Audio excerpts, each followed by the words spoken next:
Right, hello, thanks for watching. This video will be entirely devoted to setting up the rear suspension with alignment. Now, I've designed a couple of suspension systems in the past for racing cars quite successfully, so I did think I sort of understood car suspensions. But this one had me scratching my head, to say the least. And it's because the GT40 is based on the lower A frame being reversed, so there's only one single point to the connection to the chassis and 2 points to the upright and 4 trailing links and a top link. This is something I've never come across before, and I thought, yeah, this is dead easy. How wrong I was. So we'll just start off by pointing out a couple of things that were wrong, which I've now corrected. The forward arms, trailing arms, I don't know, whatever the phrase is for them, were supplied by AK.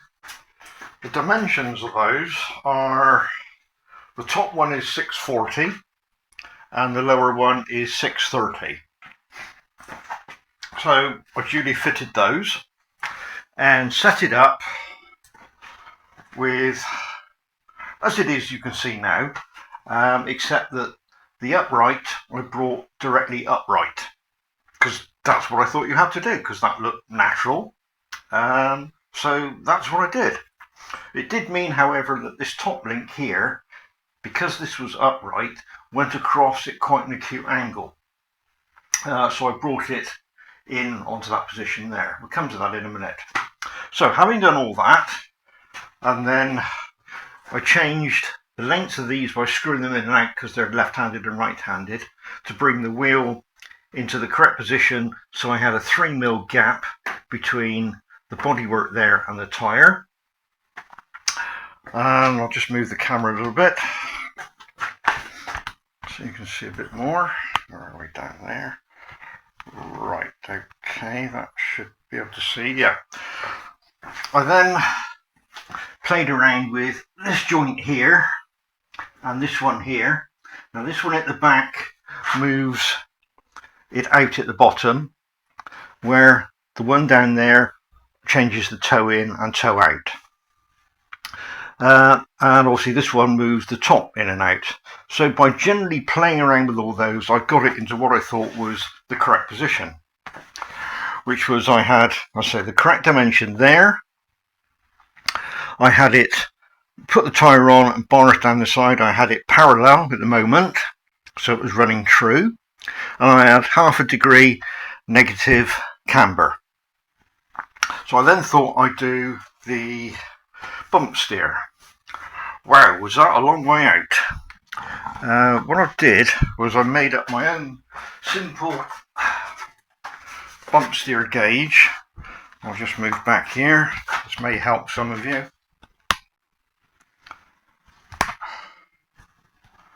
Right, so quite a simple, just a straight rigid assembly, 2 bolts sticking out.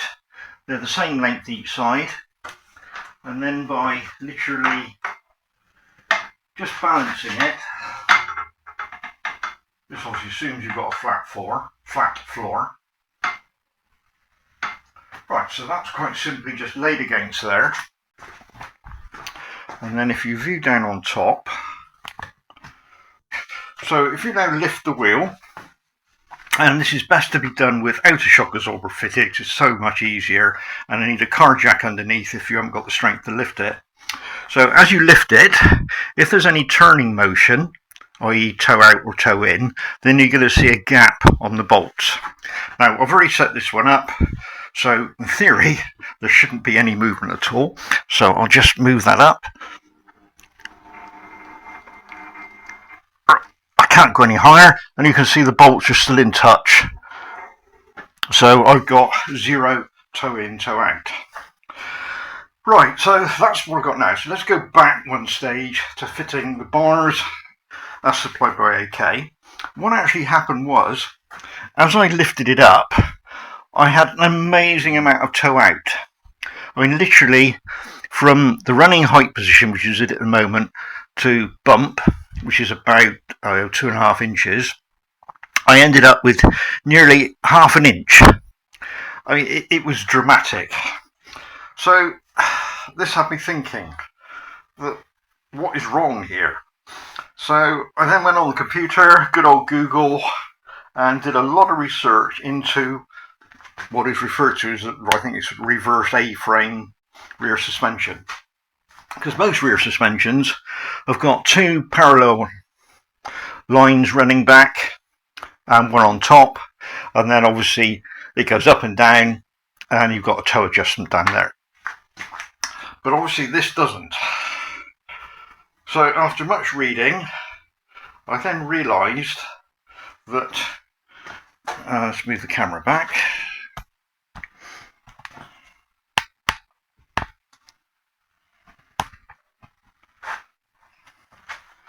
that by changing the lengths of these in relation to each other, you can cause from toe out to neutral to toe in on movement.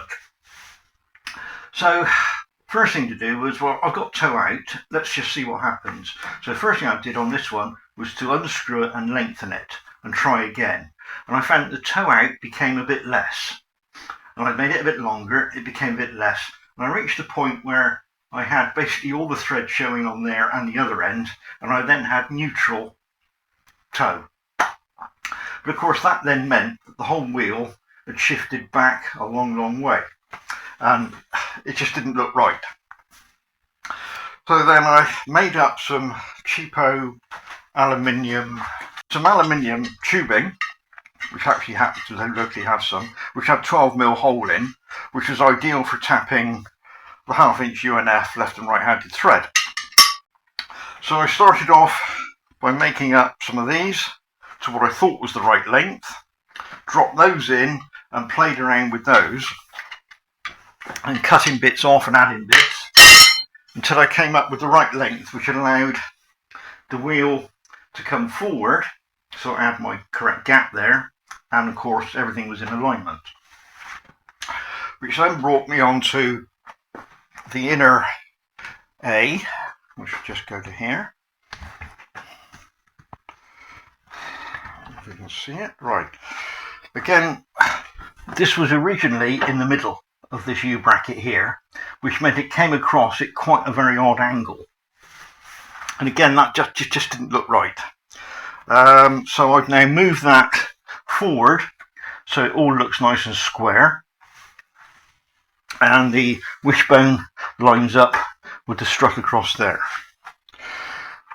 Right, the other problems I came across was this top link. Where are we here? I ended up, once everything was set up, I found that the actual tyre touched the wheel arch because the whole thing seemed to be too far in that direction. Just move the camera back.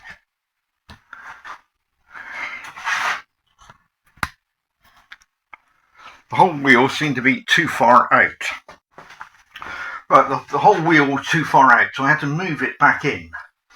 So to achieve that, I've then wound this setting here in, and I've left about a turn and a half still adjustment on there. But that then meant I then had a lot of positive camber on the wheel. So I had to wind that in using this one. Unfortunately, they're both right-hand threads. So that's a pain in the ass. It'd be a lot better if one of them was left-handed. I mean, they did it on those, so why the hell didn't they do it on there? Anyway, that's neither here nor there. So, keep taking that bolt out, turning it, putting it in. In the end, I found that I'd used up all the adjustment and I still had positive camber. So it's a case of taking this into the lathe and machining about, I don't know, 3/4 of a centimetre. We'll start about 15mm, 16mm off the end of it. Luckily I was able to, and still not cut into the weld. As you can see, there's still room I could take off this side. So took that off, put it back in, tightened it up, and I've got about 2 turns left there and 2 turns left there. And at the moment I'm running negative ½ degree. So that worked out fine. Right, when we come to these two, the ones supplied by AK are 640 and 630. I worked out in the end that instead of a 640 up there, I needed a 630. So that was quite easy to move the bottom one up to there. But the bottom one needed to be 610. So that's quite a difference. So took it into the lathe, and again I was able to machine back just before the weld and put obviously a taper in there, and I actually got that one then back to 610. Now that allowed me then, when it's in there, as you can see, we've got about a nut's worth of thread showing there, and obviously at the other end, and on the bottom one about half a nut's worth of thread showing. I couldn't remove any more, otherwise I'd be cutting into the weld. So that then brings the alignment in. This bar here was then, obviously when it's up on the forward, lines up nice and straight across, although some people seem to put it in the middle, which to me does seem a bit strange. But what the hell, everyone's different. So what all this meant is that the actual upright, what this means is the upright has got some caster built into it, which is what it must have to keep the alignment. I'm waffling on a lot, I know here, but I'm just trying to explain it as I remember doing it yesterday. To show you how much it's got, I'll just take the camera around the other side. I don't know if you can see, I'm stood the other side. I'll zoom in. I don't know if that shows it, but there is a definite slope to it. Hopefully that does make sense. You can see it more on the top. Where are we? There, you can see it's going up. Right, let's go back around the other side. Compared to that side, which I haven't actually adjusted or set up yet. You can also see the top link there is running forward, which obviously will be corrected when the upright is moved back to give caster. Right, anything else we should go through that I can think of? Well, all this should be done, let's zoom back in. Right, all this alignment should be done at ride height.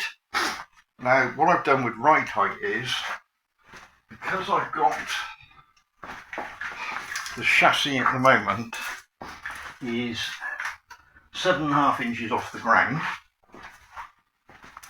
I've allowed a 5-inch running height at the back, which means when I put the wheel on, I've got to have 1.5 inch gap below it to give me my correct ride height. And got a block of wood, that's about 1.5 inches, thereabouts. So when you put the tyre on, that should slide underneath it, which is about right. So that's that side of it. I've also found that if with it ride height and the body down, if we take the wheel into maximum bump, which is all the way up, it actually collides with the wheel arch. So we're only expecting 1.5 inch movement, but if you hit a really big bump, I'm guessing it's going to do some damage to the bodywork, which I don't want to happen. So I've got an order, is some seat washers to fit in there. So what I'll do is, I'll jack it up at 1.5 inches, and then pack that out with seat washers until it's hard against the bump stop. So that way I've got some positive stop rather than damaging the bodywork. Droop, I can't do much about. It is what it is. Right, so to give you some idea as a reference, if you're doing this yourself, I'll now give you the angle that the upright is castering at. Castering at? I don't know if that's the right phrase or not, but that'll do for me. Right, to measure this, I'll probably get in the way of the bloody camera, but never mind. Right, I'm going to lay a straight edge on the bottom A, and then drop my gauge onto that. And at that point, I'm reading 6.2, 6.1, 6.3. we're in the 6-degree bracket. So that's how much caster I've got on the rear. Right. Because a lot of people say, how much caster should I run on the back? Well, I think the point I've proved is it's dependent on the type of suspension you have and whose GT40 manufacturer you're using. Whether it's swinging wishbones, like on a normal car as I would call it, or the unique idea, which is what the GT40's got with the reverse A-frame. Do people check this? Perhaps they don't. I should think it'd be quite dramatic handling, because if you do set it up right with this particular suspension, then when this side goes up, you get toe out. So if you can imagine you're taking a left-hand bend and this sinks a little bit, then the back end is going to try and steer, and you're going to get massive oversteer, which is a little bit frightening, I should think. So, yeah, well, that's where we're at. I've now got to go over and do the other side. Yeah, it's looking good now. I was a little bit worried to start with, but after quite a long chat or messages to John at AK, came up with the answer. That's about it, really. Can't think of anything else. Oh yeah, one of the other oddities I've come across is when I put the disc onto the bell, I put the bolts through that direction with the nuts on the inside. Unfortunately, let's see if I can go over and do it. The nuts, one of them, where are we, down there, catches on a bit of the casting there. I don't really want to grind off the top of the nut, so what I'm going to do is put them on the other way around. Perhaps again that's the way it should have been done in the first place. So the bolt comes through, because that's quite not very steep, not very deep there, and put the nut on this side. So I've got to do that and do that on the other side.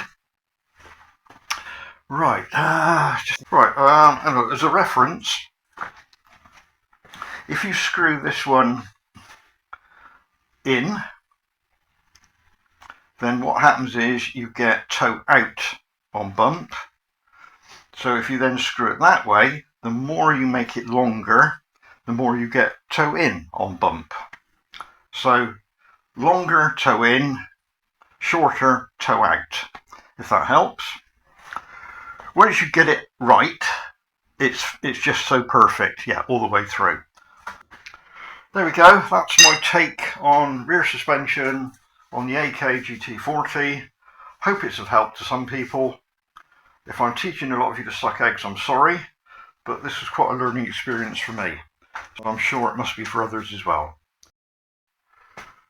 Right, that's the tyre on now, and we're now running at right height. I've set up, as you can see, I've got a gap between the tyre and the chassis. I'm hoping that's not too tight, hopefully the wheel won't grow that much, which is coming in probably 2.5, maybe 3. And then if we shut the body down,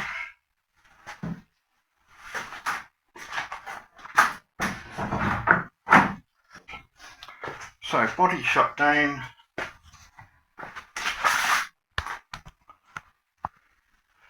now we've got good clearance. So what I'm now going to do is jack the wheel up 1.5 inches, which is what we expect the bump to be, and we'll see where we come with the tyre then.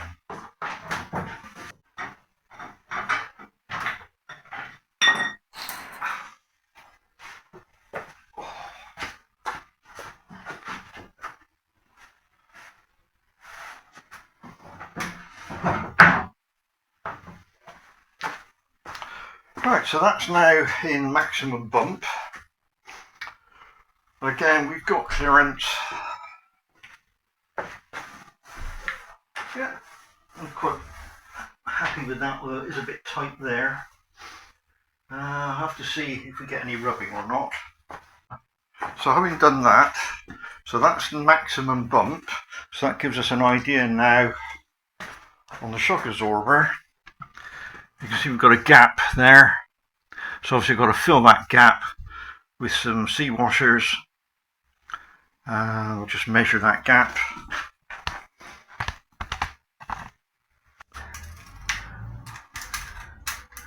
So we're looking at 4 centimetres.